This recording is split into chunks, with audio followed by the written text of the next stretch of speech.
Excelente, vamos a Mucho, iniciar con la mucho. grabación entonces. Bien, nuevamente buenas noches. ¿Me pueden confirmar si se ve la pantalla de la diapositiva? Se observa, Lick.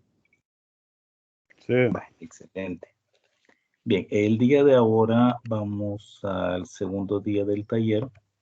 En este día vamos a tocar dos temas que los vamos a ver bien en profundidad, o sea, en bastante detalle. Y estos son los temas de modelos y casos de uso. Vamos a iniciar con modelos y casos de uso porque es importante para nosotros, además de conocer un poco de la terminología y algunas de las ideas que vimos anteriormente el día de ayer, conocer el propósito del modelado como tal, y ya un poquito más específico, y conocer cuáles son los tipos de modelos que existen, para qué nos sirven esos tipos de modelos y cuáles son los diagramas involucrados en cada tipo de modelo, porque cada uno tiene un propósito bien específico. Y con la experiencia que ustedes tienen ahorita ya en el área de la programación, espero que se vayan guiando un poco y tratando de hacer una interpolación de ideas cuando ya empecemos a hablar acerca de la implementación, que es cuando ya empezamos a traducir los diagramas en código fuente. Luego vamos a pasar a los casos de uso, donde vamos a hablar específicamente de ese nivel ya bien superior de la abstracción, de cómo tiene que verse un caso de uso, cuáles son los subdiagramas involucrados, los elementos que se involucran en él, que nos sirven para lograr desarrollar y no perdernos en el proceso. Bien, empezamos en el día 2 y vamos a tocar el tema de los modelos. ¿Qué vamos a ver en los modelos? Cuando nosotros hablamos de modelado, ya lo dijimos ayer, es la forma en que nosotros empezamos a crear aquella estructura con la que iniciamos la presentación de los diagramas de UML. Dentro de esta estructura conlleva lo que es la representación de nuestras ideas como analistas, como desarrolladores. Empieza la representación de la idea del cliente, de lo que el cliente quiere, esa idea que el cliente nos presenta en bruto y nosotros tenemos que irla moldeando según la manera en que nosotros vamos tratando al cliente y la manera de los tipos, perdón, los tipos de modelos que existen y están desarrollados. Bien, dentro de las vistas tenemos lo que es la vista lógica, la vista de los procesos, la vista física de nuestra aplicación, la vista de desarrollo y la vista de los casos de uso. Cada una de ellas vamos a tocarla a fondo y vamos a tratar de explicarlas. Dentro de los modelos que nosotros tenemos para desarrollo, tenemos el modelo estático, tenemos el modelo dinámico y tenemos el modelo de implementación. Vamos a tocar el tema de los diagramas de caso de uso. ¿Qué vamos a ver en los diagramas de caso de uso? Cuando hablemos de los diagramas de caso de uso, vamos a tocar ciertos conceptos introductorios y principales que nos van a llevar a entender cuál es el propósito del mismo. ¿Quién es el actor? ¿Quiénes son los actores que se presentan en los casos de uso? ¿Qué es un caso de uso como tal? Vamos a ver un par de ejemplitos chiquititos ahí. Y uno de los elementos principales de los casos de uso es la relación que existe entre sus elementos. Esta relación nosotros ahorita la vamos a conocer como dependencias. Porque las dependencias pueden ser inclusivas o extendidas. Eso nos va a empezar a dar la forma del caso de uso. Quizás el caso de uso es uno de los diagramas más importantes y por eso lo estamos viendo ahorita, porque abarca mucho la generalización y es una vista de nivel superior. ¿Qué significa que sea una vista de nivel superior?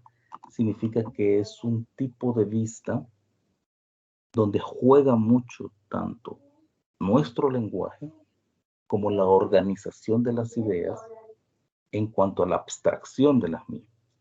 Significa que nosotros tenemos que ser capaces, es una habilidad innata, en cada una de las personas que se dedica al desarrollo y al análisis por medio de casos de uso, esa habilidad que desarrollan para poder captar esas ideas, abstraer lo necesario y construir un primer diagrama, construir una idea generalizada del problema que se pretende solucionar. Bien, ahora vamos a darle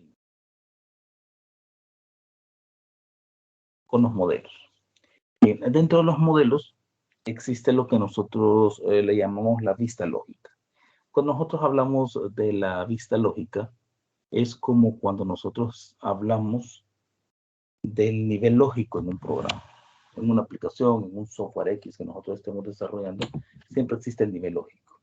¿Cuál es ese nivel lógico? Es ese nivel abstracto que no existe de manera física, pero que sí establece esas relaciones que se dan entre los elementos del programa, como yo creo, como yo quiero, como yo pretendo que esto funcione, aún antes de estar creado. Entonces, los niveles lógicos me permiten a mí poder implementar ideas, poder implementar soluciones que en la vida real quizás no sean tan factibles, pero en mi mente sí.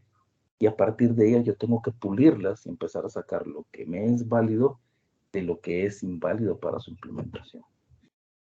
Los modelos, en la vista lógica del modelado, generalmente presentamos las partes del sistema, esas partes generales, esas partes grandes, y las interacciones que existen entre ellas. Como si estuviésemos hablando, por ejemplo, vamos a poner un caso que se vive hoy en día, es un caso muy sonado, y es algo que los puede poner a pensar un poquito.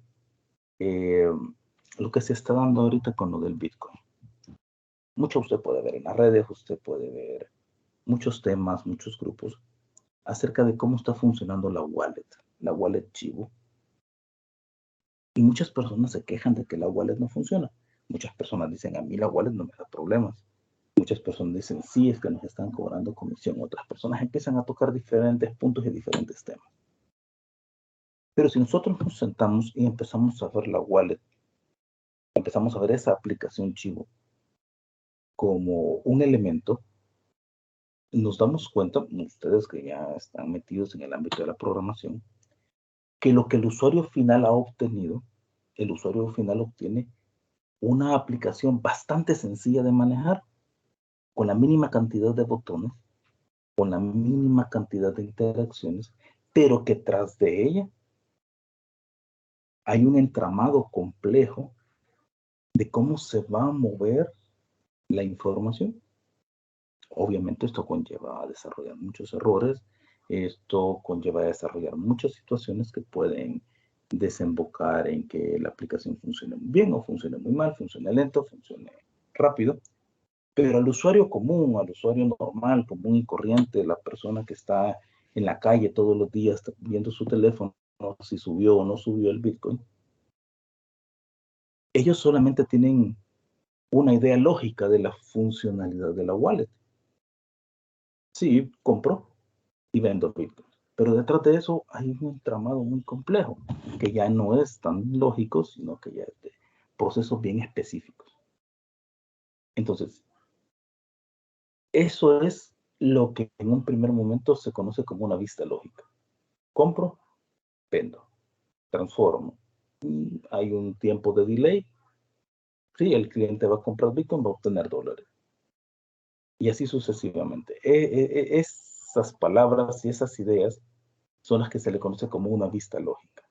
Porque hablamos a grandes rasgos de procesos muy complejos, pero no ahondamos en sus especificaciones más allá de los procesos primarios y la interacción que hay entre ellos. La vista lógica hace énfasis en las clases y en los objetos. No hablamos tanto en cuanto a los procedimientos que están dentro de ellos, las especificaciones, las llamadas de variables o los puntos específicos como cantidad de memoria, sino que sencillamente clases y objetos. Esta clase existe y de ella se va a derivar un objeto X. ¿Por qué? Porque la representación de la vista lógica es lo que nosotros le decimos la barrera de abstracción. O sea, esos procesos grandes. ¿Qué diagramas están involucrados cuando nosotros hablamos y tocamos el tema de las pistas lógicas? Están involucrados los diagramas de clases, están involucrados los diagramas de estado, están involucrados los diagramas de objetos, los diagramas de secuencias y los diagramas de comunicación. Porque con estos diagramas nosotros establecemos eso, ¿ya? La interacción entre las partes. Como lo mencionamos ayer, las clases derivan objetos, estos objetos tienen diferentes estados, para que los estados sean válidos, estos tienen que tener información y procedimientos válidos que hayan sido creados o que hayan sido sacados de las clases. ¿Ya? Obviamente estos estados con estos objetos generan secuencias, como el de la lavadora, secuencia en donde unos procedimientos de la lavadora tienen que interactuar primero para que otros vayan de manera secundaria. Y la comunicación, cómo se envían mensajes entre esos elementos. ¿Se comprende más o menos así un poquito lo que es la vista lógica en el modelo?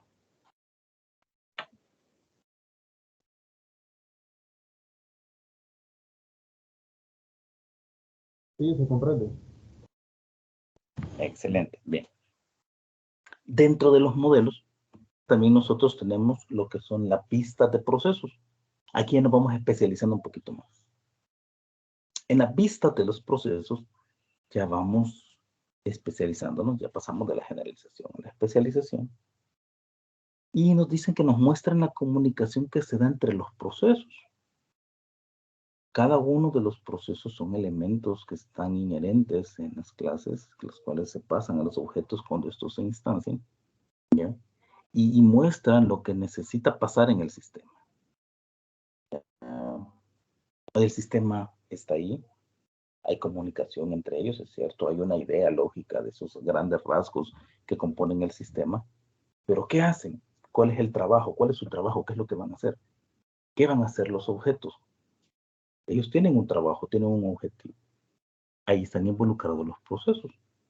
La vista de procesos es muy útil porque nos enseña cómo se están desarrollando esas pequeñas partes internas de los objetos, cómo se establecen las comunicaciones, ¿ya?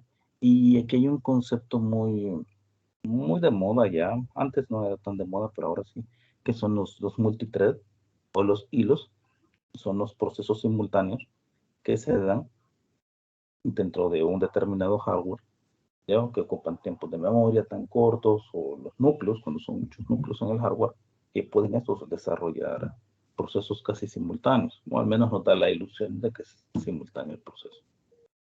¿Qué diagramas están involucrados en la pista de los procesos?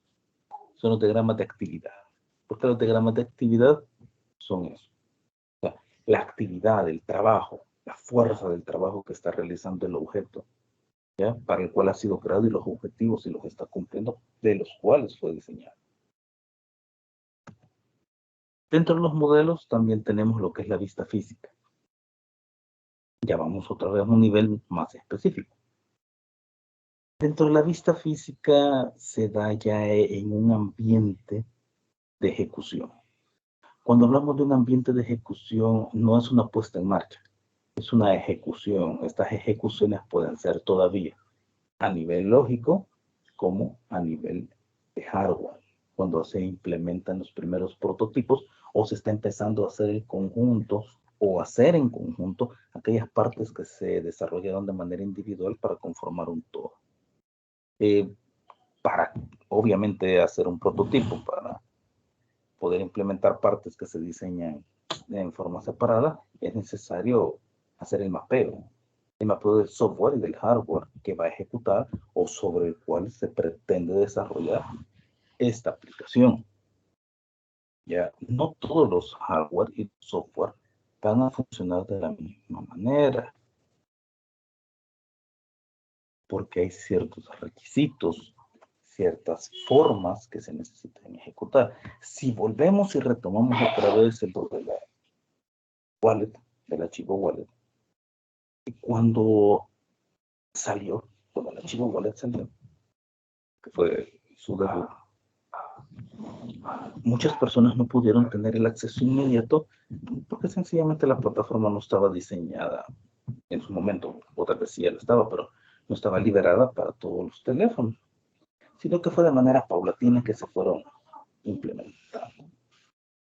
Pero habían cosas bastante para las personas que lo comprenden y lo entienden. Se dieron cuenta de que yo puedo tener un teléfono Samsung, por decir algo.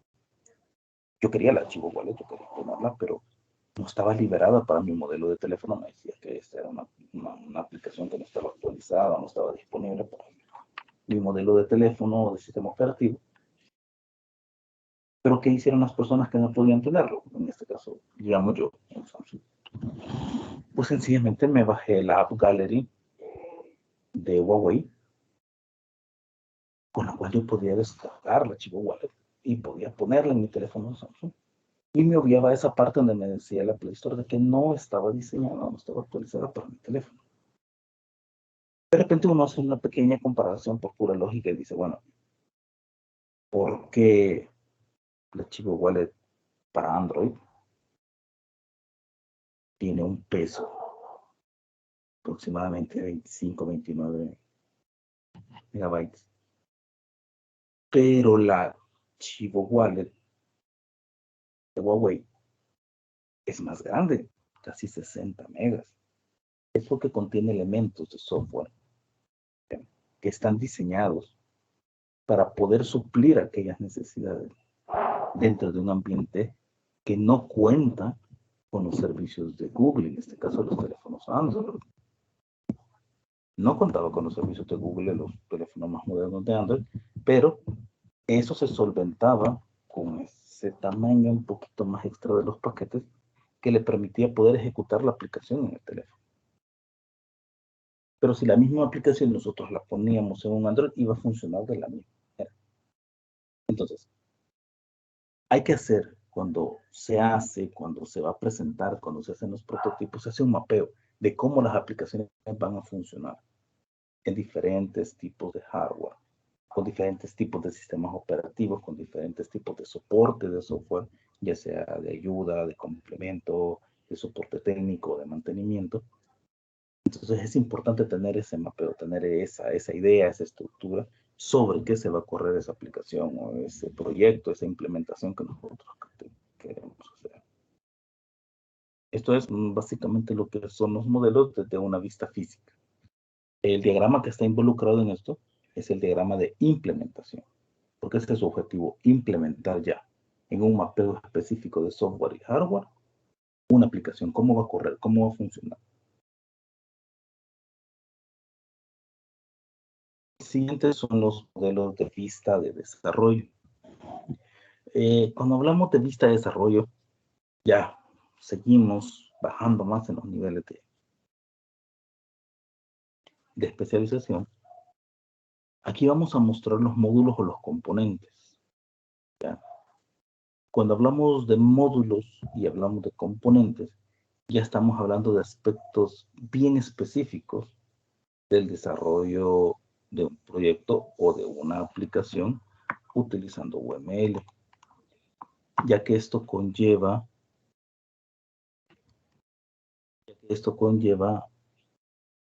que cada uno de los elementos o los objetos que nacieron de una clase o dentro de una clase en específico, ya diseñar esos paquetes, esas formas bien particulares que van a ser codificadas. Ya no hablamos solo de, si es que yo quiero que la lavadora lave. Sí, es una de sus propiedades lavar, pero ya empezamos a especificar si no se va a llamar solo lavar, es el nombre de una función, es el nombre de un procedimiento, este va a recibir determinada cantidad de parámetros, o este objeto tiene una cardinalidad bien específica con otro objeto porque su relación, por ejemplo, de uno a muchos, ya es bastante especial. ¿Cuántas veces puede este objeto interactuar con este otro? Eso lo determina la cardinalidad. Entonces ya cuando nos volvemos más específicos, y es donde ya empezamos a diseñar componentes y paquetes, ya bien particulares, ya no tan generalizados. Ya pasamos de un aspecto de generalización a especialización en el diseño, donde ya se diseñan ya paquetes con nombre y apellido, y con funciones y objetivos bien específicos. Eso es básicamente lo que es una vista de desarrollo. Dentro de las vistas también tenemos la del caso de uso. La del caso de uso es una vista bien especial. ¿Por qué? Porque el caso de uso nos presenta la funcionalidad del sistema. Así, simple y sencillo, la funcionalidad del sistema. Es como cuando hablábamos del diagrama cero en algunas materias de análisis y diseño de sistemas, en las ingenierías más que todo de sistemas se veía eso, el diagrama cero, en donde teníamos que resumir en una única palabra, en una frase, máximo 2, 3 palabras, el sistema en su totalidad. Era como un sistema de caja negra, tenía una entrada y una salida. Entonces, cuando hablamos de un caso de uso, hablamos de la generalización superior, es una vista de nivel superior, siempre desde el punto de vista del usuario, en este caso el actor, el involucrado directamente, y nos muestra de una manera gruesa qué hace el sistema. Claro, a simple vista podemos decirlo y decir, no es que es bien fácil decir, ese sistema solo lleva el inventario. Sí, es válido decir que solo lleva el inventario, pero ¿con qué palabras yo lo voy a describir para cumplir con un estándar? Porque existe una prueba, se llama la prueba Wave, donde nosotros podemos testear si el caso de uso cumple con determinadas características para poder decir que es un caso de uso. ¿Ya? En este caso, como lo dice la diapositiva, muestra las funcionalidades del sistema. Tiene que mostrarnos, tiene que enseñarnos, tiene que ser a simple vista, con las palabras que estén ahí, con los nombres que tengan los elementos. Tenemos que conocer los objetivos y cuáles son todos los escenarios posibles en el desarrollo de esa aplicación o de ese proyecto. Nos tiene que mostrar una perspectiva del sistema desde el lado del usuario. ¿Cuántos usuarios están involucrados? Ahí viene el arte de nosotros. ¿Cómo vamos a conjugar esa perspectiva para que sea vista tanto desde el lado del usuario final, como desde el lado del usuario administrador, como desde el lado del usuario del mantenimiento? Porque todos ellos representan un actor específico que tiene una interacción específica con el sistema. ¿Qué información nos va a presentar ese caso de uso? La información que nos presente el caso de uso tiene que ser la suficientemente clara y específica, ¿eh? Tanto para que el usuario administrador entienda y comprenda cómo el actor o usuario final va a interactuar con el sistema y el usuario final pueda tener una idea de cómo es que, digamos, el actor de mantenimiento, el usuario de mantenimiento, va a tener una interacción con el sistema. ¿Desde qué perspectiva lo vemos? Desde la perspectiva más alta. ¿Por qué? Porque un caso de uso es el supuesto, como dice la diapositiva. Es la idea, es la utopía del sistema. Cómo idealmente va a funcionar. Ahí no hay fallas. Ahí no hay equivocaciones. Es como idealmente lo concebimos en nuestra mente, como el cliente nos lo dijo, nosotros lo tomamos, lo depuramos y decimos, así va a funcionar el sistema. Obviamente, como es una utopía, nunca se llega a tal punto, sino que en el camino va evolucionando, va cambiando sus partes, va creciendo, va disminuyéndose, volviendo flexible o escalable, de tal manera que le permita llegar a un punto en el cual su aplicación es real y no es pura fantasía, es una realidad que puede ser posible ser llevada a la construcción del sistema. ¿Qué diagramas están involucrados en esto? El diagrama de casos de uso, que es el que vamos a ver a fondo. dentro del modelaje, también hay otras formas en que podemos ver nosotros nuestro diagrama de UML. Y es el tipo de modelo estático. Cuando hablamos del tipo de modelo estático, estamos hablando de la estructura del sistema. ¿Ya? O sea, estático es que está ahí, no va a cambiar, no va a convertirse en otra cosa. Me presenta la estructura principal, cómo están organizadas las partes, cómo están puestas, cuáles son las que existen, cuáles son las que no existen. Dentro del modelo dinámico, me presenta las características del comportamiento del sistema. O sea, cómo esas partes, esas estructuras estáticas que están ahí, que existen, se están comunicando entre sí.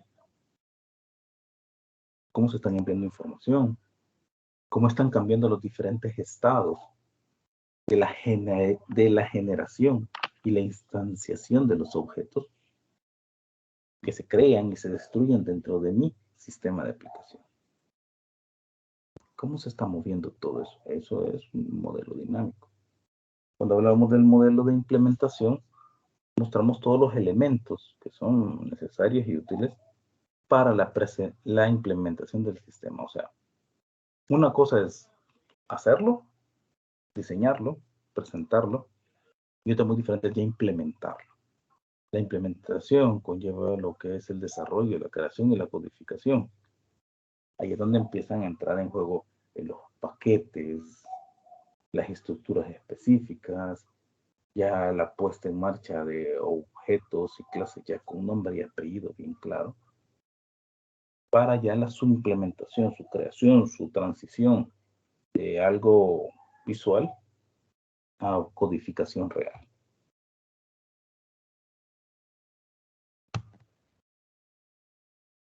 Bien, ahora, específicamente, cuando decimos modelo estático, dijimos que nos mostraba la estructura del sistema.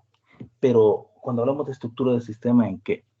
El modelo estático se concentra en las partes específicas, ¿ya?, del diagrama, y nos ayuda a definir las clases, los atributos, los métodos y los paquetes. Ese es el objetivo del modelo estático. ¿Qué diagramas están involucrados cuando nosotros hablamos de modelos estáticos? Están involucrados los diagramas de clases, los diagramas de objetos y los casos de uso. Fíjese bien, son cosas que están ahí, que han sido creadas para su utilización. ¿Ya? Ellos no van a cambiar. Si yo hago una clase, yo voy a mantener el nombre de la clase, no la voy a cambiar a lo largo del tiempo de vida del programa, porque eso, ¿qué implica? O sea, yo tengo una clase y le voy a estar cambiando el nombre de la clase, no tiene sentido. ¿El objeto se va a crear? Sí, el objeto se va a crear. Obviamente van a ser y obviamente se va a destruir en algún punto. Pero ese objeto no va a cambiar ni su forma, ni su estructura, ni el proceso de creación. Puede adherírsele partes a través de la herencia o a través del polimorfismo, cambiar la manera en que interactúa, mas sin embargo el objeto, una vez creado, una vez instanciado, no va a mutar con el tiempo. Va a nacer, va a hacer sus objetivos y su trabajo y se va a destruir. Ese es su ciclo de vida. Y los diagramas de caso de uso, que son las ideas que nosotros plasmamos y dejamos ahí claras, cómo va a ser la estructura del sistema. Cuando hablamos de los modelos dinámicos, aquí mostramos cómo el sistema se comporta, cómo reacciona y se relaciona ante todos los eventos externos. ¿Hay eventos externos en el sistema? Sí, hay eventos externos en el sistema. ¿Quiénes son los que interactúan de manera externa con el sistema? Son los actores. ¿Y quiénes son los actores? Los actores pueden ser los usuarios, pueden ser los administradores, pueden ser otras partes del sistema también, puede ser una base de datos, puede ser una aplicación externa que envíe y reciba información. Bien. El modelo dinámico identifica cuáles son todos los objetos que el sistema va a necesitar, cuáles son los que tienen que crearse, porque tienen que crearse, tienen que nacer de las clases porque tienen un trabajo. Una vez que nosotros hemos definido cuál es el trabajo, de esos objetos, estos tienen que crearse. Obviamente no voy a crear más objetos que el trabajo que voy a necesitar, o voy a crear menos objetos de los objetivos que estoy persiguiendo. Si para la realización de una actividad, de un proceso, yo voy a requerir la interacción de 2 o 3 objetos que van a nacer de una clase, ya no puedo decir voy a crear menos y van a hacer menos trabajo de lo necesario, o voy a crear más y no los voy a utilizar. Muchas veces estoy ocupando tiempo de memoria, tiempo de procesador que a la larga me afecta. Tiene que identificar cómo los objetos trabajan entre ellos. ¿Cómo trabajan los objetos entre ellos? Ya lo habíamos mencionado. Ellos mandan y reciben información. Por eso lo hacen sus métodos. Las variables, las constantes, las estructuras lo definen lo que es, pero lo que puede hacer, eso lo definen los métodos. ¿Y qué son los métodos? Son las funciones y los procedimientos que contienen los objetos. Las funciones y los procedimientos nos permiten enviar y recibir mensajes. Permite diseñar la lógica y el comportamiento del sistema. Cuando hablamos de la lógica y el comportamiento, estamos hablando de esa parte. ¿Qué va a hacer el sistema? ¿Qué va a hacer el proyecto? ¿Qué va a hacer el diagrama? O sea, tiene una razón de existir. Tiene una lógica de trabajo. Tiene que seguir una secuencia lógica. Obviamente, si retrocedemos un poco en lo que ya sabemos y lo que hemos visto, estamos hablando de la creación y el uso de los algoritmos de la manera más primitiva. ¿Qué diagramas están involucrados aquí? Cuando hablamos de procesos dinámicos, están involucrados los diagramas de secuencia, los diagramas de comunicación y los diagramas de actividades. Porque son estos los diagramas que nos van a permitir ver cómo los objetos mantienen esa comunicación, cómo esos elementos dentro de los objetos, esos métodos, establecen esa secuencia de trabajo, cuáles son las actividades para las cuales están diseñados, cuáles son ese trabajo que está desarrollando y cómo lo va a hacer. Eso es hablando del proceso dinámico. Cuando hablemos de modelos de implementación, aquí estamos hablando de todo aquello que es necesario para implementar. Ya lo habíamos dicho. Implementar conlleva ya el proceso de transición entre lo visual a la codificación. Pero ese proceso de transición de la codificación, de lo visual, de esa parte lógica, de esa barrera de abstracción, cuando rompemos la barrera de abstracción y nosotros pasamos al proceso de codificación, nosotros tenemos que haber diseñado ya elementos bien específicos, elementos que nos ayudan al desarrollo y a la puesta en marcha de la codificación. ¿Cuáles son los diagramas que están involucrados en esos? Son los diagramas de componentes y los diagramas de implementación, porque aquí ya somos más específicos. Ya le ponemos nombre, ya le ponemos apellido, ya le ponemos valores, ¿ya? A los componentes de nuestro sistema, para ya decimos, bueno, yo voy a codificar en C#, yo voy a codificar en Java, yo voy a codificar en cualquier otro lenguaje. Ya, con esa idea bien especializada, ya tenemos una idea de tantas variables voy a crear, tanto espacio de memoria voy a utilizar. Vamos a hacer que el elemento X de una función específica pueda comunicarse con el proceso, quiénes van a ser los amigos, quiénes van a ser los privados, cuánto espacio de memoria voy a reservar, cuánto voy a borrar, si voy a estar utilizando punteros, voy a utilizar referencias. Si voy a estar utilizando, imagínense, van a utilizar metodología MVC, ya hay una estándar para MVC y hay una forma de implementarlo dentro de UML. Ya pueden hacerlo hasta con ASP o con PHP, ya con modelos de MVC específicos. Bien, eso es para los modelos de implementación. Bien, hasta ahorita con lo que hemos visto, se entiende más o menos un poquito cómo se va introduciendo la idea de los diagramas de UML para empezar a crear una idea de una aplicación o de un proyecto?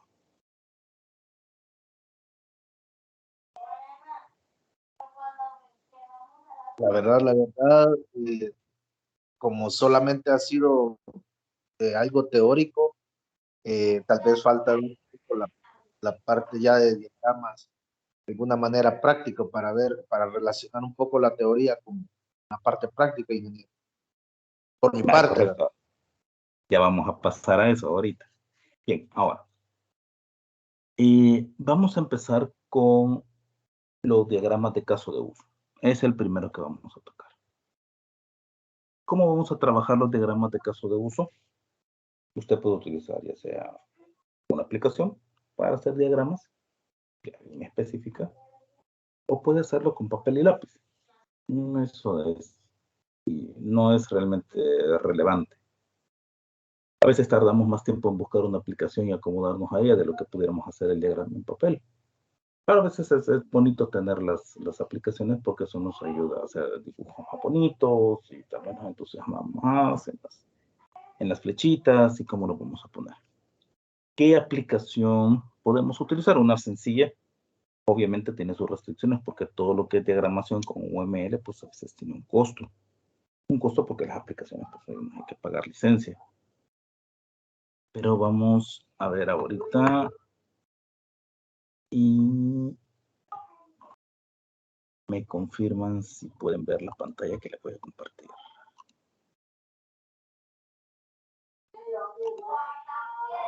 Bien, me confirman si pueden ver la pantalla del navegador. sí se ve. Excelente. Dentro del navegador, obviamente nosotros pues tenemos una cuenta que la universidad nos ha proporcionado. Todos poseen su cuenta @us.edu.sb. Sí. Y todos tenemos esa cuenta. Y les comento. La cuenta us.edu.sb es una cuenta de Workspace de Google. Antes se llamaban las benditas G Suite, pero hoy es la Google Workspace. Es gratuita para cierta cantidad de usuarios. Y no da la oportunidad de utilizar Drive. Drive es como un Office 365 en línea. Igual usted tiene un Office 365 con su cuenta de CIMAT.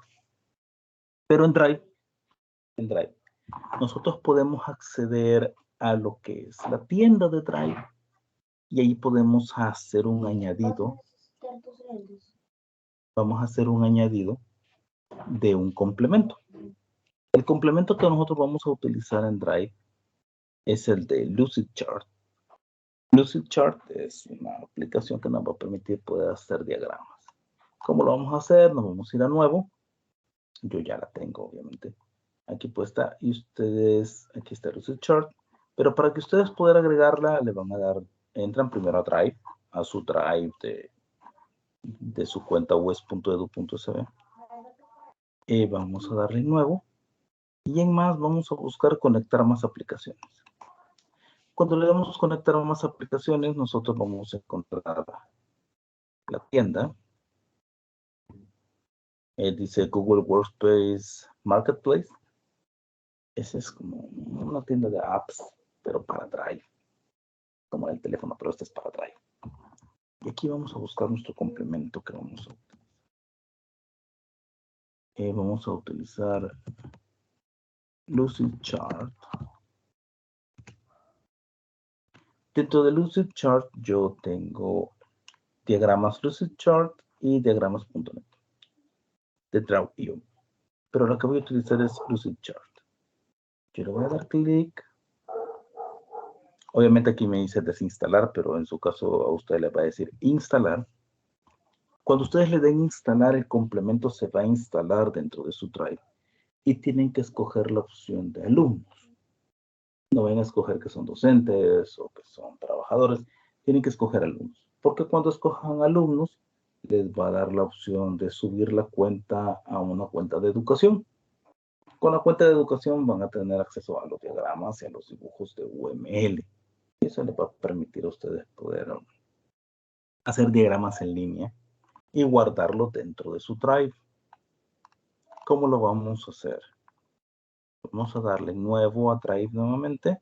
Nos vamos a más y yo digo que yo quiero un diagrama de Lucidchart.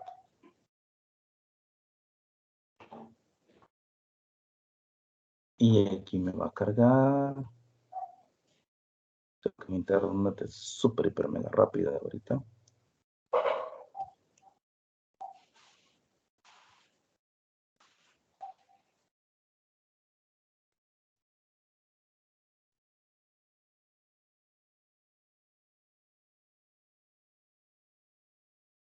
Y aquí me da la entrada a Lucidchart.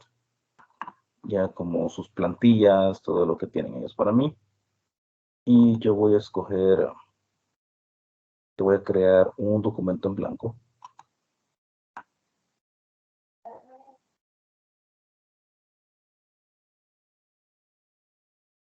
Perdón, ingeniero. No sé en ¿Sí? qué momento se le pone la opción de alumno, porque a mí me da la cuenta, cuando le di instalar, me da la cuenta eh, de estudiante. Ya se le da Arroba, de estudiante.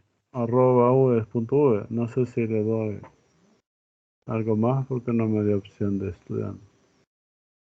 Y como es punto .edu, ya debería dársela por defecto. Creo que Siempre es punto esa .edu. opción solo aparece, esa opción solo aparece cuando se usa una cuenta fuera de la UES,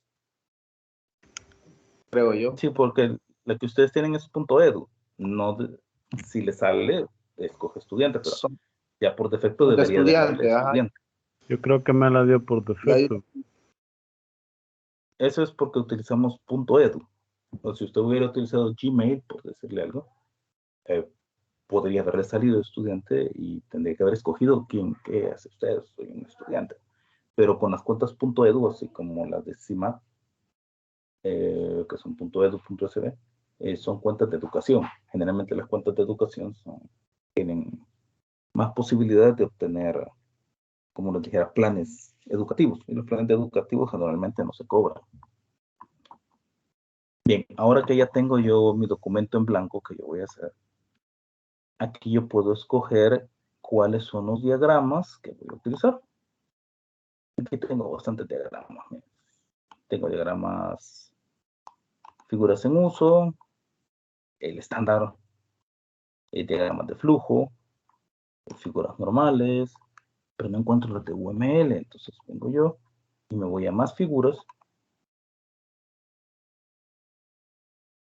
Y en más figuras me va a permitir a mí poder escoger las que yo quiero agregar. Estas son las que me recomienda a mí ya de un solo UML. Yo generalmente lo busco en el panel de la izquierda hasta que encuentro UML. Marco UML.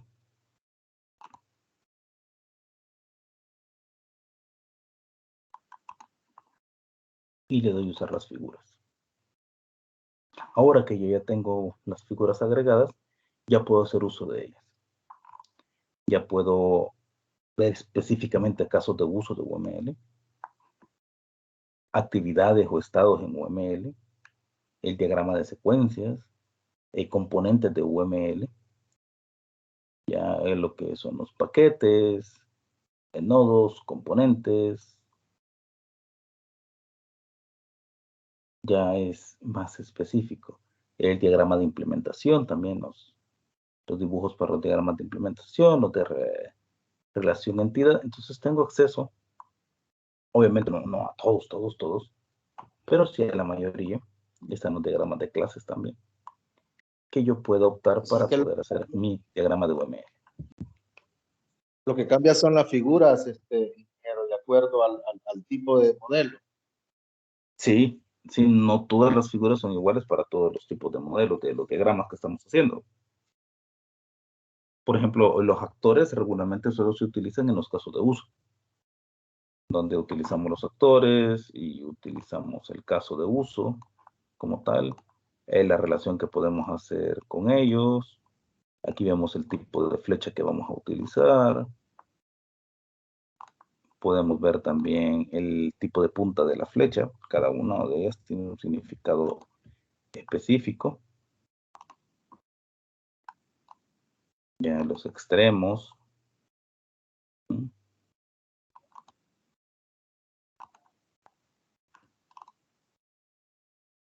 Podemos cambiar los nombres de los actores. Podemos ponerle 1. Podemos ponerle nombre del caso de uso. 1, por decir algo, podemos hacer esto más grande, más chico, va a depender del tamaño del diagrama que estemos haciendo. Y aquí es donde podemos empezar a manipular. Es una aplicación bastante flexible, bastante sencilla, que nos ayuda a crear diagramas. Y puede adherirse al Drive, que es lo mejor.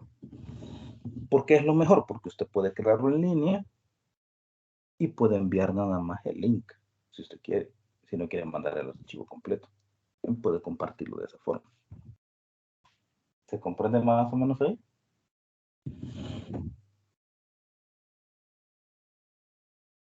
Sí, se comprende. Bien, ahora vamos a pasar a los casos de uso. Ya una vez que usted ya tiene la herramienta, ya puede ir practicando todo lo que vamos a ir hablando aquí. Bien, casos de uso. Aquí hay un pequeño dibujito que hicimos de un caso de uso bastante general, donde presentamos al actor. Este es el sistema. Y dentro del sistema están todos los casos de uso. Los casos de uso son las situaciones, son como los subsistemas o los subprocesos que se desarrollan dentro del sistema grande y que tienen interacción con nuestro actor. Y no se le llama por otro nombre, más que como casos de uso, ingeniero. Casos de uso, así se llama. Es el nombre que se les da No se le... a las partes. Porque el caso de uso es la generalización, es como la idea principal del sistema. ¿Cómo va a funcionar? No estamos hablando de especializaciones, no estamos hablando de, mire, fíjese que voy a manejar tal variable, sino que es algo la generalización. Es algo general. Bien. Casos de uso. ¿Qué utilidad me tienen los casos de uso? ¿Para qué me sirven? Identifican los componentes principales que forman el sistema. Yo tengo un sistema grande. No me voy a poner a desmembrar cada partecita, cada variable, cada procedimiento, no, sino que lo desgloso en partes. Las partes que interactúan, las más gruesas, y con quién interactúan. Yo las identifico en el caso de uso. Bien. Los casos de uso capturan los requerimientos fundamentales del sistema. O sea, esas partes importantes que lo hacen funcionar. ¿Quiénes están involucrados? Los actores. Los actores son los piezas más importantes, porque ellos son los que inician el sistema y son con los que finalizan el sistema. El actor interactúa con el sistema para el alcance de un objetivo. Cada objetivo es un caso de uso. Fíjense bien, regresemos a la imagen anterior. Este es mi sistema, todo lo celestito. Dentro del sistema hay diferentes casos de uso. El actor interactúa con cada uno de ellos. ¿Qué me dice del caso de uso? Que identifica los componentes principales que forman el sistema. Cada componente del sistema es un caso de uso. Captura los requerimientos fundamentales del sistema, los procesos gruesos, ¿ya?, que forman el sistema. El actor interactúa con el sistema, con todo el sistema en su conjunto, para alcanzar un objetivo. Si regresamos al ejemplo burdo de la lavadora, ¿cuál es el objetivo de la lavadora? Lavar ropa, simple y sencillamente. Pero la lavadora tiene diferentes objetivos dentro de sí que tiene que alcanzar, como por ejemplo, llenar el tambor, moverlo, desaguar, encenderse, apagarse. Hay diferentes objetivos pequeños para alcanzar el objetivo en concreto. Cuando habla Cada de objetivo, Cuando habla ¿sí? de objetivo, entonces, ingeniero, habla de tareas. Digámoslo así, básicamente se le pueden decir tareas. Generalmente se le llama a veces trabajo, el trabajo de los objetos. Cada objeto tiene un trabajo. O sea, ha sido diseñado con un trabajo y un objetivo que tiene que alcanzar. Entonces, si lo vemos como tareas, podemos decir que la lavadora tiene un objetivo, lavar ropa. Para alcanzar el objetivo, tiene que desarrollar una serie de tareas. Cada tarea involucra partes específicas de la lavadora. Cada parte de la lavadora tiene un objetivo también. Por ejemplo, el tambor, ¿cuál es su objetivo? Contener la ropa. Pero una de sus funciones es llenarse de agua, moverse, centrifugarse. ¿Ya? ¿Quién interactúa con eso? El actor. ¿Por qué? Porque él tiene que encender la lavadora. La lavadora no se enciende por sí misma. Sí puedo programarla para que lave a determinada hora, cuando se llene o cierta cantidad de agua. Pero la lavadora por sí misma no va a hacer nada. Solita no se va a encender. Ella puede ser la lavadora más sofisticada del planeta, pero jamás va a tener iniciativa de lavar ropa por sí misma porque vio el montón de ropa sucia o porque tiene ganas de hacerlo. No lo va a hacer. Es como que el chiste, esa metáfora que a veces nos dicen, que quién mata, matan las personas o matan las armas.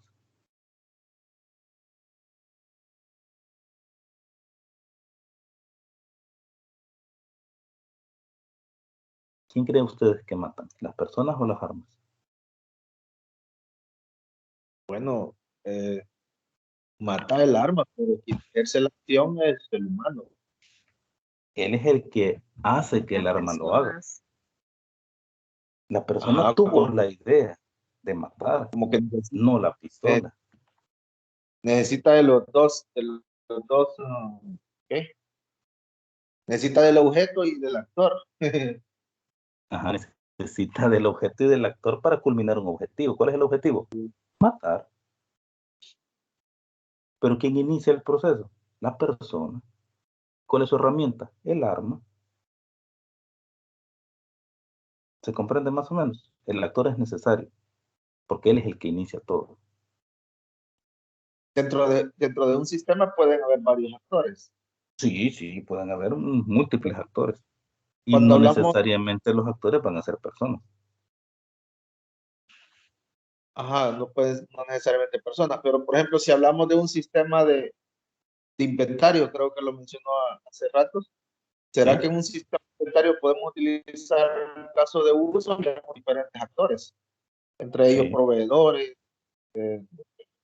comprador, vendedor? sí. Ajá. Todas esas O sea personas que interactúan. otro sistema también podría ser un actor. Otro sistema que ingrese información a un sistema. Sí, como por ejemplo, ¿cuál? Dígame uno que se le venga a la mente. Nosotros tenemos en donde yo trabajo, en el hospital, un servidor de imagenología que tiene una plataforma que trabaja a través del sistema de RAF. El sistema de RAF alimenta, le envía información y hasta que el equipo de RAF hace una acción, entonces comienza a trabajar nuestra plataforma de imagenología y pues se comparte la información a través de los visores. Entonces, ahí ese sistema es un actor, porque él envía la información para poder disparar o poder ejecutar o poder llegar a una consecución de un objetivo utilizando una herramienta, porque es externo al sistema. ¿Se comprende más o menos ahí? Sí. Excelente. Bien, ahora dice, el actor puede ser una persona u otro sistema, como lo acabamos de ver. Se piensa el concepto como un rol asignado a un agente externo. Cuando nosotros decimos la palabra objetivo, ¿qué significa la palabra objetivo? Es lo que el actor, el que está desempeñando el rol de actor, quiere lograr al interactuar con el sistema. Si regresamos al de la lavadora, yo quiero algo interactuando con la lavadora, quiero lavar ropa. Entonces yo desempeño el rol de actor, enciendo la lavadora, la apago o la conecto y la estoy utilizando, estoy interactuando con ella para lograr mi objetivo, que es lavar la ropa. ¿Cómo lo va a hacer la lavadora? Pues eso ya es una especialización, no entra dentro del caso de uso. Hasta que explotamos el caso de uso y lo abrimos, entonces ya empezamos a ver componentes y empezamos a ver relaciones.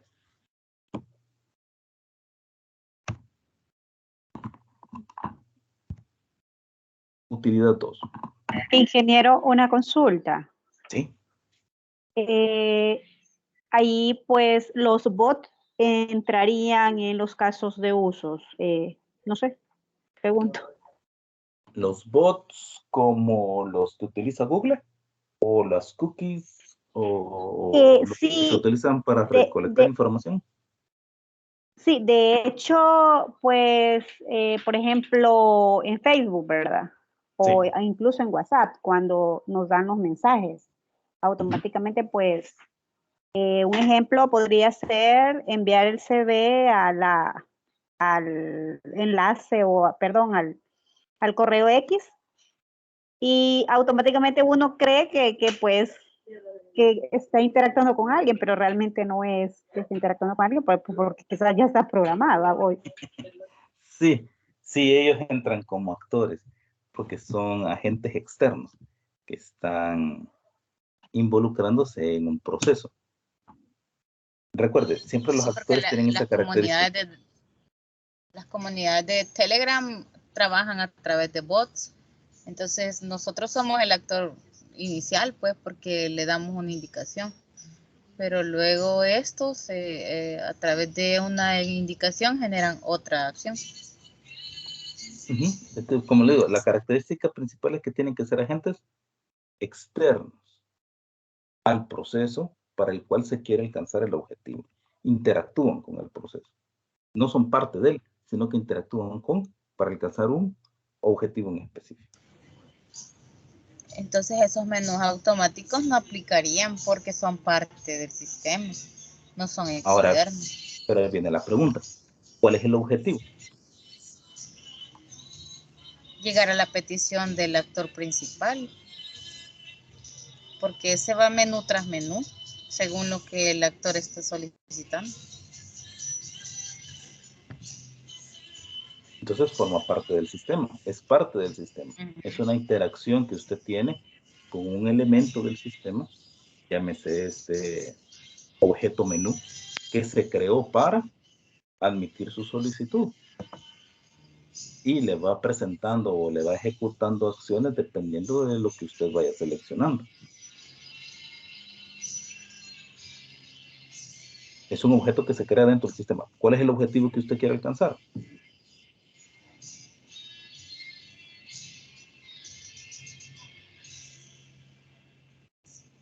Sería la petición del Quizás, usuario. perdón, que lleguen los datos a la dirección respectiva. Correcto. El objetivo es que lleguen los datos.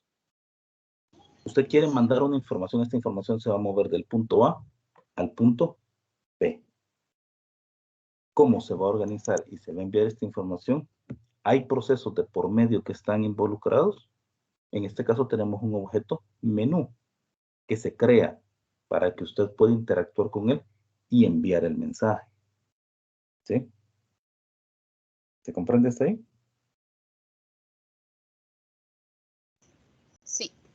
Bien, ahora, si usted habla de puts, hay robots o hay, como le dije, software, trozos de software que están viajando en la red, que recolectan información suya. Usted está en Google, por decir algo, utilizando el navegador, digamos el Chrome, y usted está buscando, qué sé yo, tal vez una receta de pastelitos. Está buscando una receta de cocina. Hay bots que vienen ya sea inmersos en las cabeceras de las páginas o las mismas cookies que estén recolectando información, y usted está buscando pastelitos, de repente dice, voy a revisar un mensaje que me cayó de Facebook en el chat, y usted se pasa a Facebook, y de repente Facebook le empieza a mandar anuncios relacionados con su búsqueda de Google. Usted está en un sistema que es su navegador. Dentro de su navegador usted tiene un objetivo, el cual es navegar, introducir información y obtener un resultado. Usted cambia de ventana porque necesita entrar a Facebook, pero se da cuenta de que Facebook ya tiene la información que usted estaba digitando y le empieza a hacer sugerencias. ¿Nunca les ha pasado eso?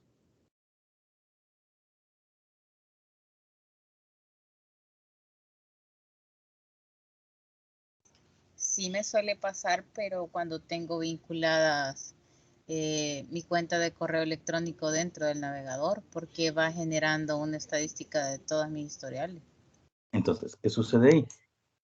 Hay elementos externos, les decimos, porque no están como usted en ese momento, sino que son externos al sistema y están recolectando esa información y esa información la mandan a Facebook o la mandan a otra X página que le da seguimiento, los rastreadores que le mencionan. Y ellos están recopilando información. Esos son actores, porque ellos recopilan y envían información. Las bases de datos también son consideradas actores, porque ellos reciben, guardan información y la devuelven. Esos son actores cuando interactúan con otros sistemas. Más o menos esa analogía.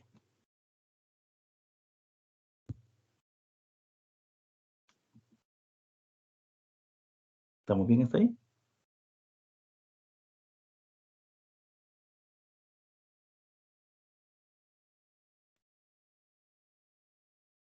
Bien. Sigamos con los casos de uso y de utilidad. El caso de uso me va a proveer de una vista de alto nivel. Cuando hablamos de una vista de alto nivel es una vista entendible al lenguaje humano, a mi comprensión y a la comprensión de cualquiera que vaya a ver el diagrama. Indica qué actores están asociados a este caso de uso y cómo es que están asociados, ya sea por las flechas o la forma en que estos están interconectados. Las asociaciones que se dan dentro de los elementos se van a utilizar utilizando flechas. Ya vamos a ver cuáles son las flechas y cómo es que funciona. El caso de uso determina las dependencias, lo que conlleva la relación entre casos de uso. Un caso de uso puede tener un inicio con un actor, pero este caso de uso se relaciona con otro. ¿Por qué? Porque intercambian información o estados, ¿ya?, de los objetos que se contienen. Es requerida siempre una descripción clara de cada caso de uso. Las descripciones de los casos de uso generalmente se dan en una frase. Puede ser una frase de 3 palabras que nos diga exactamente de qué se trata y para qué sirve.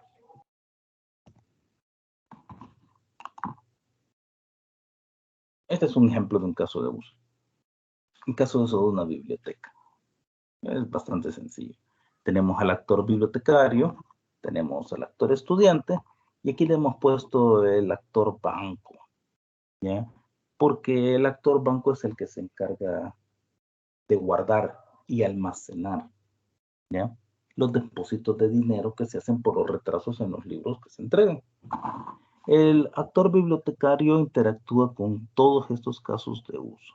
Ordenar los libros, comprar libros, crear credenciales, cobrar retrasos, depósitos de dinero. El actor banco solamente va a interactuar con el caso de uso de depósitos de dinero.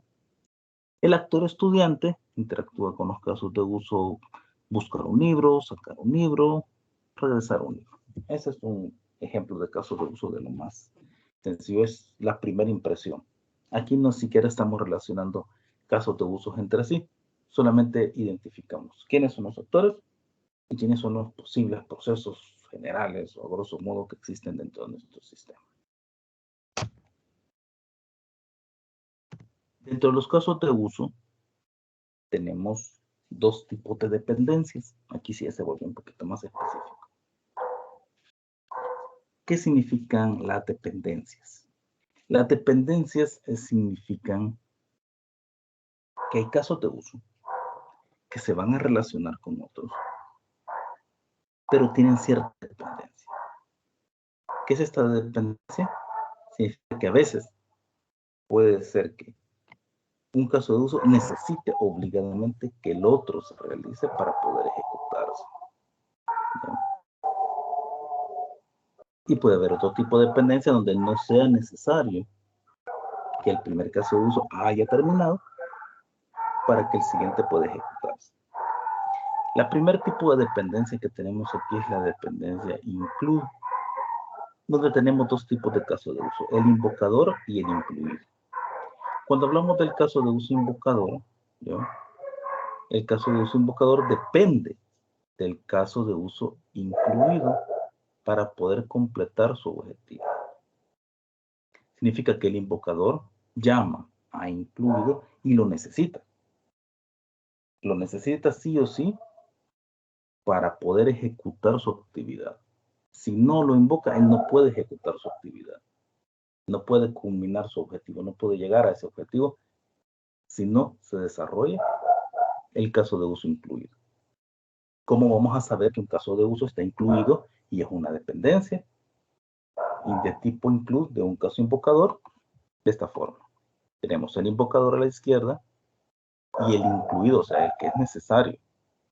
Ya, sin él no puede ejecutar el invocador nada.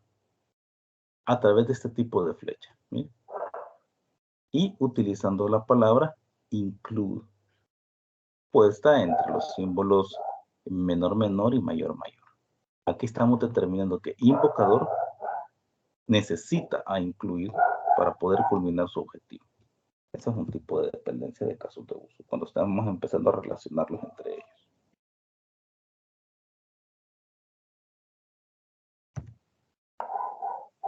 Un ejemplo sencillo. Tenemos sacar un libro. Es un proceso que se da dentro de una biblioteca. Pero no se puede sacar un libro sin verificar antes las credenciales de la persona que quiere llevarse el libro. No va a venir solo fulanito y por su linda cara le vamos a dar el libro. Tiene que identificarse. Tengo que verificar que esa persona dice quién dice ser. Es por eso que sacar el libro, para poder sacar el libro, necesito verificar las credenciales. Si no verifico las credenciales, si este caso de uso no logra su objetivo, no puedo sacar el libro.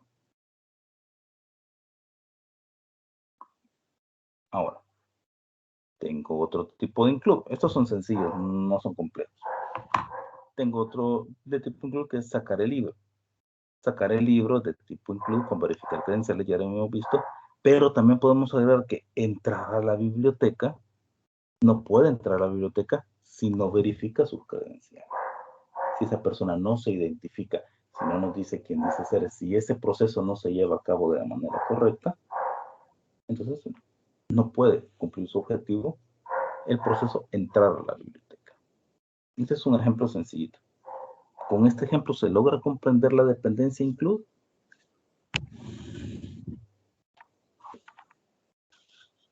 Sí, se logra entender.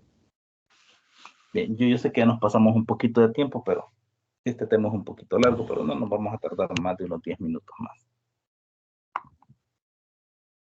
Bien, ahora después de la dependencia include, tenemos lo que es una dependencia extendida. ¿Qué significa tener una dependencia extendida? Significa que una dependencia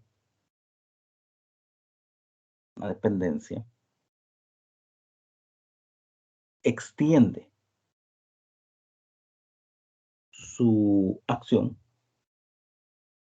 ¿ya?, hacia otra dependencia, pero esta o bien funciona igual o se le pueden agregar cosas. En este caso tenemos la dependencia base. La dependencia base, si nosotros queremos hacer una pequeña analogía, lo hacemos con lo de la herencia. Tengo una dependencia base y a partir de esta dependencia base yo voy a hacer una extensión de la misma, ¿ya? O sea, va a hacer lo que hace la base, pero con otras cosas, ya sea mejores, o le voy a agregar mucho, o le voy a agregar poco. significa que va a extender el comportamiento, eso es lo correcto, extender el comportamiento de este caso de uso a otro caso de uso que va a actuar de manera similar, pero le podemos agregar cosas. ¿Cómo se dibuja? La base siempre tiene que ir en la parte superior y la extensión de la base en la parte inferior.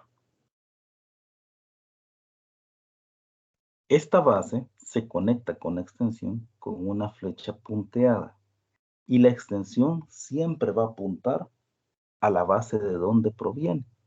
Y vamos a utilizar la palabra extend entre símbolos menor, menor y mayor, mayor. ¿Cómo funciona? Por ejemplo, yo tengo un caso de uso que es comprar. Puedo comprar. Es el caso de uso comprar. Se realizan diferentes compras. ¿Ya? Pero voy a extender a hacer la compra en un punto 1, digamos de esta forma. Y voy a hacer compras con factura. Porque puedo hacer compras también con créditos fiscales. Pero voy a hacer unas compras con factura. Es la misma compra, pero hace algo añadido, que es generar una factura. O puedo generar un crédito fiscal.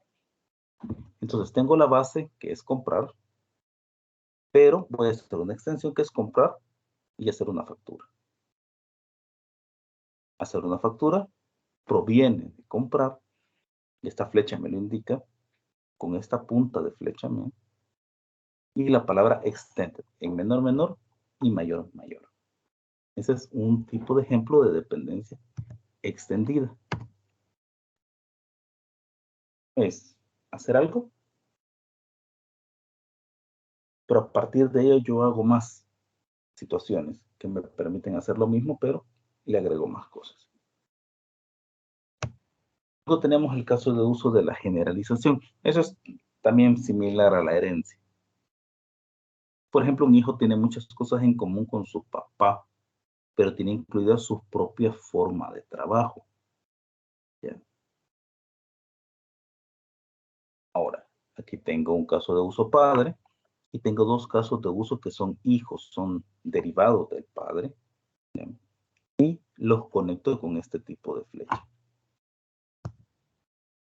Dentro de la generalización, yo tengo otra que sería pagar. Pagar es un caso de uso que existe. Pero ¿cómo voy a pagar? Puedo pagar en efectivo, puedo pagar con cheque o puedo pagar con tarjeta. O sea, pagar siempre va a ser la misma acción, pero aquí le cambié un poco. Aquí pago con dinero en efectivo. Aquí siempre voy a pagar, pero en vez de dinero voy a entregar un papel que tiene un valor, en este caso un cheque.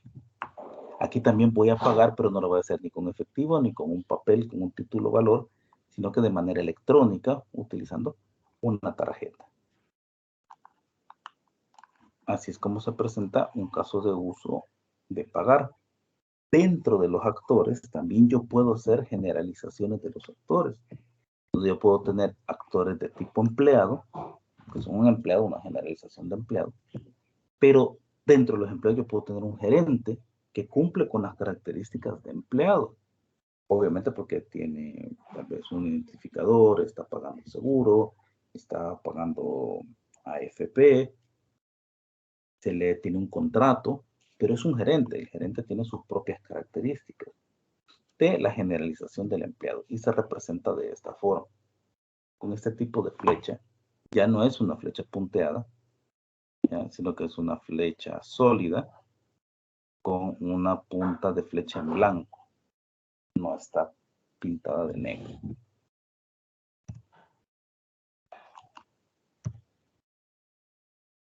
Bien, esos son básicamente lo más sencillo de lo que es un caso de uso. Unos puntos de reflexión que tenemos que tener en los casos de uso es no utilizar dependencias sin motivo. ¿Qué significa esto? Yo puedo tener varias dependencias. Puedo tener, por ejemplo, si hablamos de generalización, puedo empezar a generalizar y a especializar de una manera descomunal, donde un simple proceso lo puedo empezar a partir en muchas situaciones y a veces lo hago tan específico que se vuelve complicado entenderlo. ¿Ya? Tenemos que verificar que se colocan realmente una dependencia o un caso de uso por sí mismo. ¿Qué significa eso? Que el caso de uso es una parte del sistema. Esta parte del sistema tiene una interacción ya sea con otras partes o con un actor, pero es una parte por sí misma que tiene un objetivo específico. No puedo poner partes del sistema que no estén cumpliendo con objetivos específicos. Eso tienen que tenerlo bien claro. No podemos exagerar en las dependencias, peor en las extendidas, porque cada posible camino alterno del caso de uso nos va a llevar a especializaciones más profundas. Y el objetivo del caso de uso es presentar una generalización sencilla que pueda llevar y pueda interpretar el mensaje de lo que hace el sistema, así de manera gruesa. No hacer una especialización tan profunda en la presentación de casos de uso de forma general en un sistema. Hay situaciones en las extendidas que se prestan como para decir esto es el desarrollo de un algoritmo. O sea, sí va a trabajar de manera lógica. No, no se debe utilizar las dependencias extendidas ya para la presentación de los algoritmos, porque las dependencias extendidas son caminos, son diferentes caminos en diferentes puntos, ¿ya? Para la aplicación de un proceso. Vamos a verlo para que se entienda mejor. Yo puedo comprar, este es el proceso comprar, pero el proceso comprar se extiende y es hacer una factura. O yo puedo comprar y el proceso se extiende a hacer un crédito fiscal. Las dos son situaciones que se pueden extender de comprar, pero las dos me llevan a caminos diferentes, porque hacer una factura de consumidor final me implica a mí tanto el IVA, ¿ya? Porque yo tengo que pagar ese IVA a Hacienda posteriormente, como si yo empiezo a hacer, digamos, el de crédito fiscal, donde yo voy a recuperar ese IVA de Hacienda. Entonces son procesos, sí es válido ponerlo, hacer factura y crédito fiscal, pero si me empiezo a extender en comprar y empiezo a ponerle más cosas, a hacerlo más complicado, entonces son diferentes caminos y a la hora de presentar la idea general se vuelve complicada su explicación. Entonces, eso se deja ya para cuando estamos ya casi en proceso de implementación. No tenemos que ser bien específicos ya cuando se va a hacer la transición en procesos bien específicos. Ya cuando vamos a crear el código fuente o vamos a utilizar la base de datos o vamos a ver cómo se va a mover la información o los formularios, la manera y el método en que los departamentos van a intercambiar ese tipo de papeles o va a ser un medio digital. Ya cuando empezamos a decir esas partes y ya podemos extendernos y hacerlo más largo. No confundamos la extensión con la generalización, son dos cosas bien diferentes. Cuando hablamos de generalización hablamos de que existe un caso de uso del cual nació otro que es casi igual, pero hace cosas de manera diferente. ¿Cómo sabemos que nuestro caso de uso va por el camino correcto? Tenemos que hacer el test WAVE. ¿Cuál es el test WAVE? Sencillamente son 4 letras que significan la W. Es una pregunta reflexiva que ustedes se tienen que hacer cuando estén desarrollando un caso de uso. Tienen que preguntarse a sí mismos. El caso de uso describe el qué hacer y no cómo hacerlo, porque eso es un caso de uso. Los casos de uso nos tienen que decir qué vamos a hacer. ¿Cómo lo vamos a hacer? Eso es cuando nos especializamos ya en los siguientes diagramas, que abrimos los casos de uso, nos metemos en ellos y empezamos a agregarle clases, objetos, relaciones, procedimientos, paquetes. El caso de uso es ¿qué? ¿Qué hace el sistema? ¿Cómo lo va a hacer? No lo sabemos ahorita, sino ¿qué hace? La inicial A, la letra A, nos hace la pregunta.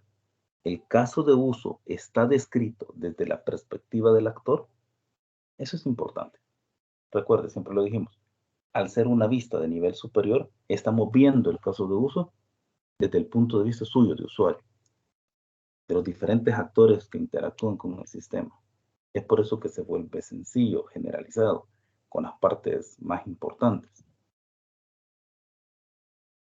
La V nos dice, el caso de uso incluye valor para el actor. ¿Qué significa eso? Todos los actores que nosotros vayamos a colocar en los casos de uso tienen que tener un valor. ¿Cuál es el valor? Es la interacción con el sistema. Es un agente externo que interactúa con el sistema y se le asigna un valor. ¿Por qué? ¿Por qué un valor? Porque él o bien inicia el proceso, o finaliza con él el proceso, o provee información al sistema, o recolecta información del sistema. Eso es lo que le da un valor al actor. Si no hace ninguna de esas cosas, entonces es un actor sin valor. No tiene sentido que esté representado como un actor, es otro elemento. Y la E es que es el flujo de eventos, un escenario completo. ¿Qué significa eso? El sistema que ustedes presenten en un caso de uso, en un diagrama de casos de uso, tiene que tener un flujo de eventos y tiene que presentar el completo del sistema. Si yo ese sistema lo he dividido en partes y en procesos, ese proceso tiene que representarme el flujo de eventos completo. ¿Cómo voy a saber yo si me está representando el flujo de eventos completo? Es por su descripción. El nombre que tenga ese caso de uso tiene que representar para qué sirve, cuál es el objetivo. Tiene que dar la idea clara de qué es lo que hace exactamente y no dejarlo como un criterio de interpretación. Entonces, cuando hagamos casos de uso, hagamos este pequeño test. Nosotros mismos, ¿verdad? Como analistas, no le vaya a preguntar a usted a otra persona, sino que ustedes mismos, a modo de reflexión, lo hacen. Si no se pueden contestar esas preguntas, entonces tienen que reevaluar lo que es el diseño del caso de uso. Al final de la diapositiva, igual, va un ejercicio propuesto que es un poquito más complejo que el ejercicio anterior, tiene más cosas. Estamos hablando del mismo tipo que está haciendo su inventario, pero ya le ponemos más cosas. ¿Ya? Aquí dice, tomando de referencia el ejercicio anterior, dentro de su propuesta, en esta ocasión el cliente ha decidido tomar un rumbo específico, planteado a su manera, o sea, planteando a su manera la problemática. Este ejercicio tiene dos objetivos. Uno, que usted haga el papel de encuestador y que haga el papel de cliente. El cliente regularmente nunca nos va a decir de la manera correcta lo que quiere, solo nos va a decir lo que pretende, cuáles son sus objetivos y quizás con un lenguaje para nada asociado a elementos técnicos. Nosotros como encuestadores o entrevistadores tenemos que transformar ese lenguaje en aspectos técnicos para poder explicarle al cliente exactamente qué es lo que va a suceder dentro del sistema.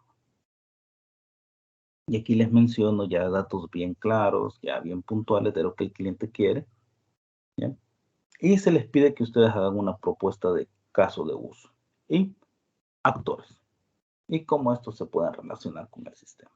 El sistema no es complejo, es chiquitito, como les digo, es a manera de autorreflexión de ustedes para que lo vayan tomando en cuenta y vayan practicando. Bien, con esto terminaríamos la sesión 2 ya. Y pues la sesión 3 ya vamos a ver otros casos de uso un poquito más complejos. Los invito a que puedan utilizar la herramienta que les presenté para que la utilicen con el Drive y que ustedes puedan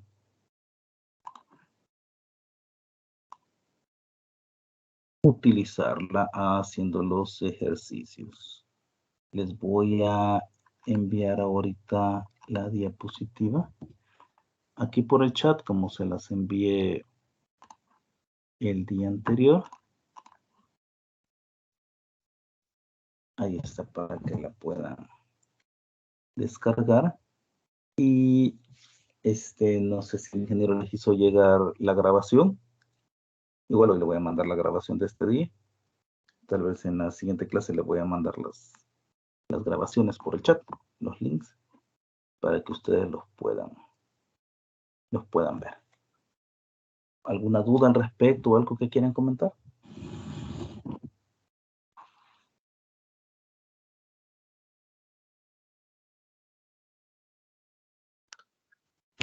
Yo solo tengo una pregunta, ingeniero. Sí. Aquí en El Salvador, en la realidad, ya en desarrollo de sistemas y más en la parte de análisis, ¿se utiliza el caso de usos acá? Le digo porque yo hace ratos que de alguna manera estudié un técnico y hablábamos sobre el análisis de sistemas.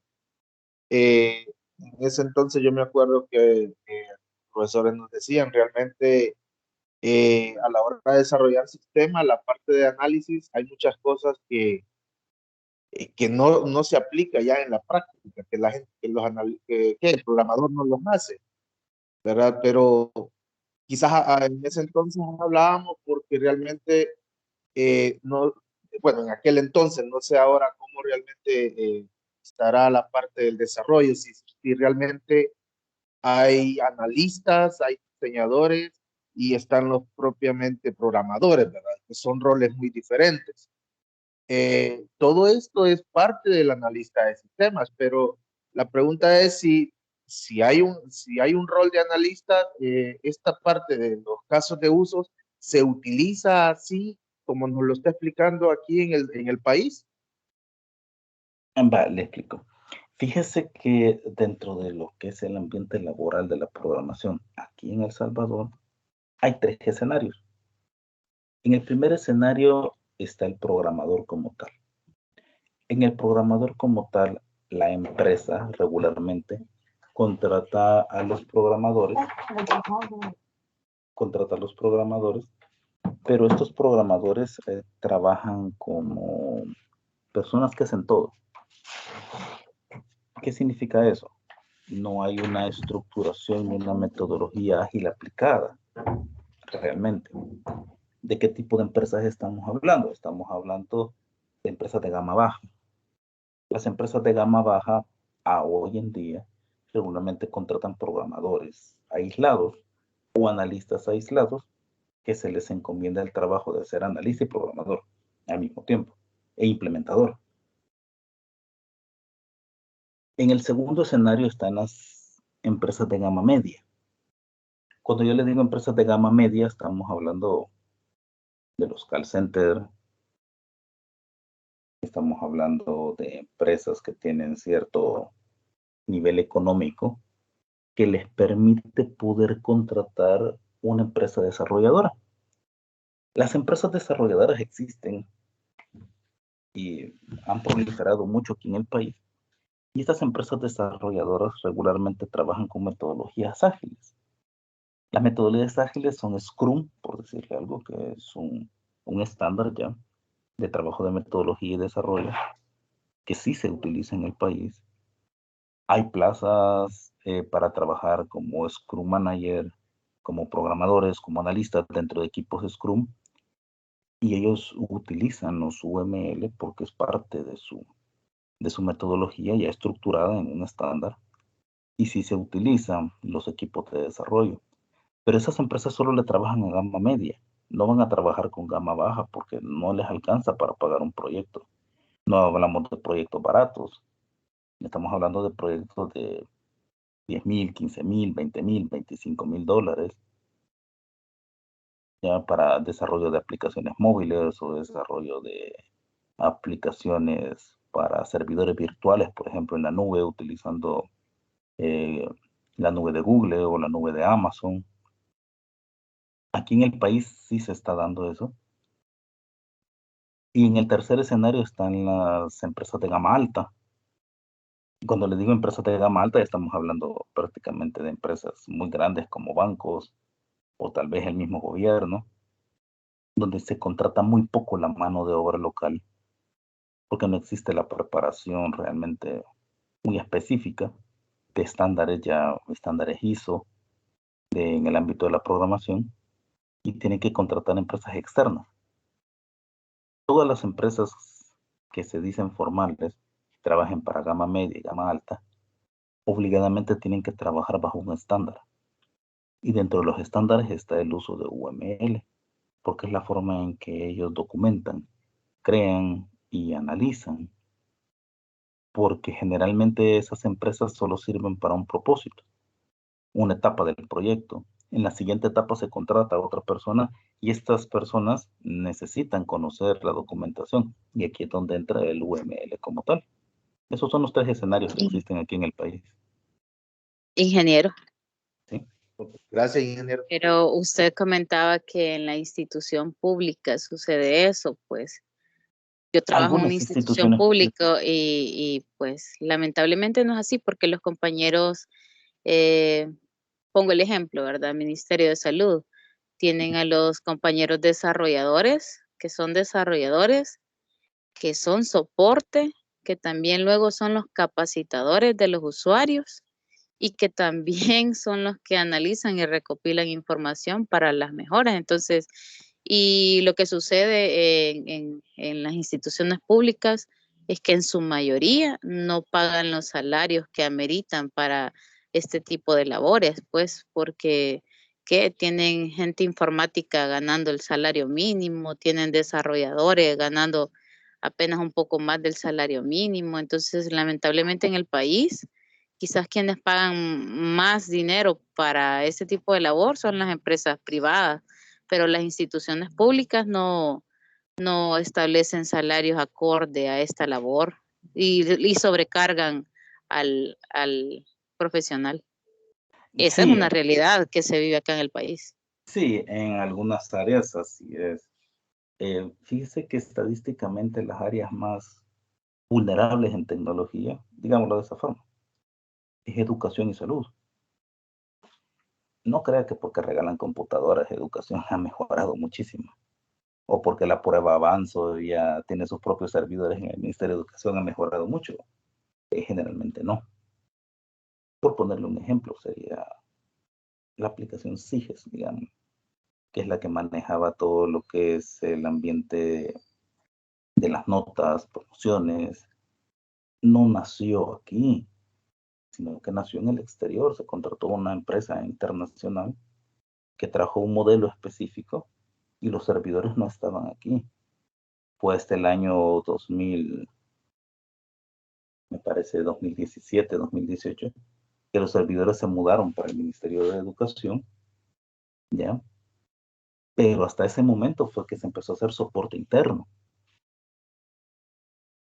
Hay entidades gubernamentales como el Banco Central de Reserva que tienen que contratar por fuera ciertas situaciones de tecnología que tienen que respetar las ISO y no se dan aquí. Aquí se capacitan a las personas para que puedan ejecutar los procesos y los sistemas, pero esos nacen afuera.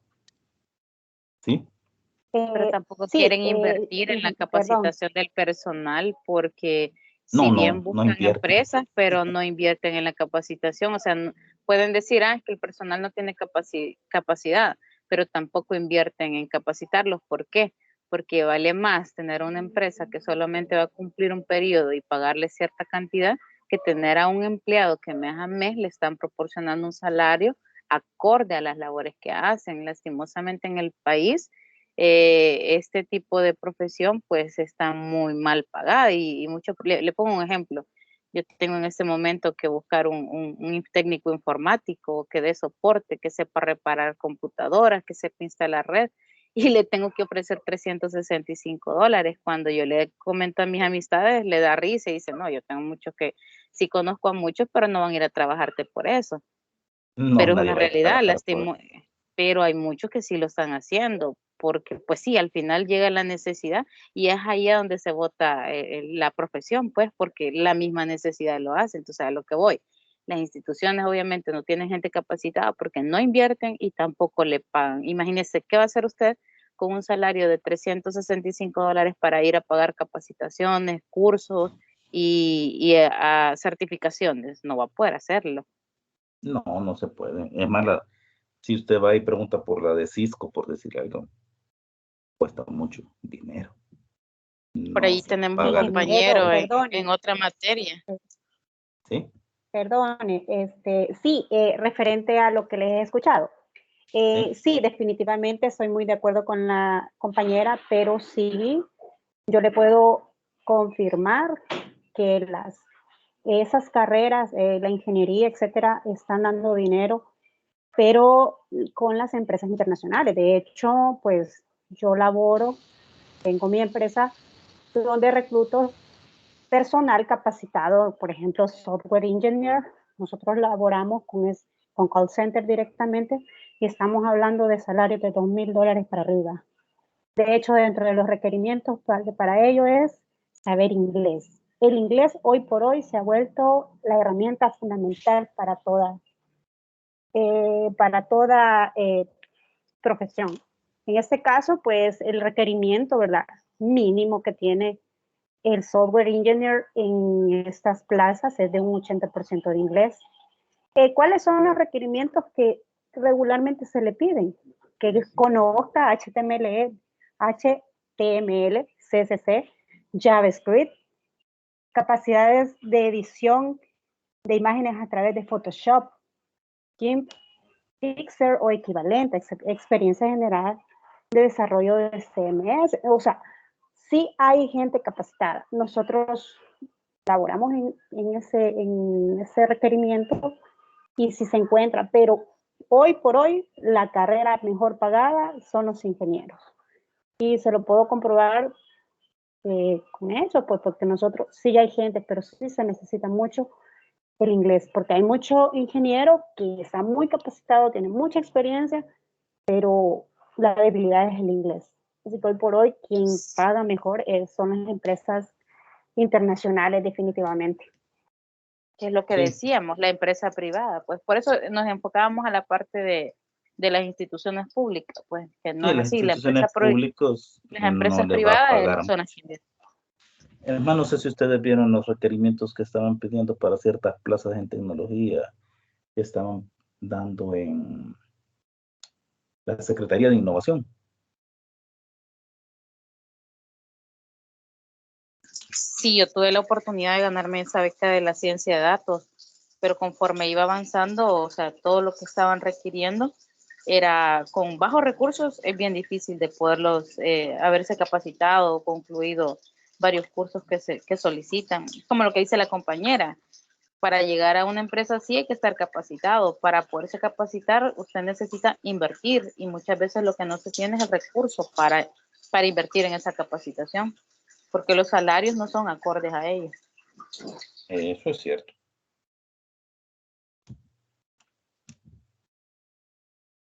Hola, acabo de unirme, no sé si podrían refrescarme un poquito sobre la conversación, no sé. Se No, escucha interesante. estamos hablando acerca de lo de el uso de los estándares, o sea, porque a veces, si realmente se está utilizando UML dentro del trabajo real aquí en el país, y de ahí derivó la conversación en que realmente la empresa privada paga más que la empresa pública. Aunque la empresa pública a veces contrata por fuera porque no contrata por dentro, porque no paga realmente lo que tiene que pagar. Pero lo que dijo la compañera, sí es cierto, ¿cómo se llama? ¿Cielo qué? No me aparece el nombre completo. Mariel. Mariel, sí, es que solo dice Mari. Lo que dice ella sí es muy cierto y es muy válido para contestarle al otro compañero, de que las empresas, en este caso ella de tecnología, ustedes programan, hacen diseño de aplicaciones. Perdón, me consultaba a mí, ingeniero, no Sí, lo sí, sí, escuché. usted. Sí, usted. Oh, Me no, contó que no. trabajan como con call centers. Sí, nosotros estábamos trabajando, pero afortunadamente los call centers trabajan con empresas de Estados Unidos. Por ejemplo, tenemos Texas, tenemos una serie de empresas que están en los diferentes estados y que requieren personal. O sea, Estados Unidos, la vida de allá, pues, como se dice, es un poco cara, ¿verdad? Sin embargo, la astucia del americano, ¿verdad? Ok, voy a invertir en El Salvador. Entonces, ok, invierten acá en El Salvador y pues nosotros le conseguimos el recurso humano, ¿verdad? Y automáticamente pues se le hacen pruebas de inglés hasta posteriormente pues ellos directamente le hablan a la persona pidiéndole la experiencia que se requiere y sí le digo, sí se encuentran ingenieros buenísimos y el problema a veces es el inglés. Si nosotros nos dedicamos prácticamente a referir a las personas y automáticamente pues nosotros recibimos un salario, ese es mi paga, un salario por ello. Lo que le van a pagar a él es lo que yo recibo. Y cuando se refiere a astutos, se refiere a que están contratando latinoamericanos porque la mano de obra es más barata aquí que en Estados Unidos. Pasa mucho De hecho, eso. sí, porque los salarios acá, por ejemplo, un ingeniero está ganando $4,000, de $4,000 a $5,000, y hay unos que ganan mucho más. Entonces, en Estados Unidos, un ingeniero está valiendo $15,000, $25,000 o más.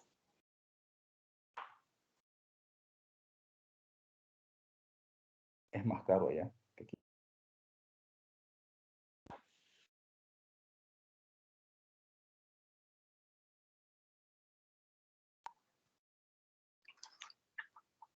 Bueno, yo tengo que retirarme. Muchas gracias, muy interesante el taller de este día, ingeniero.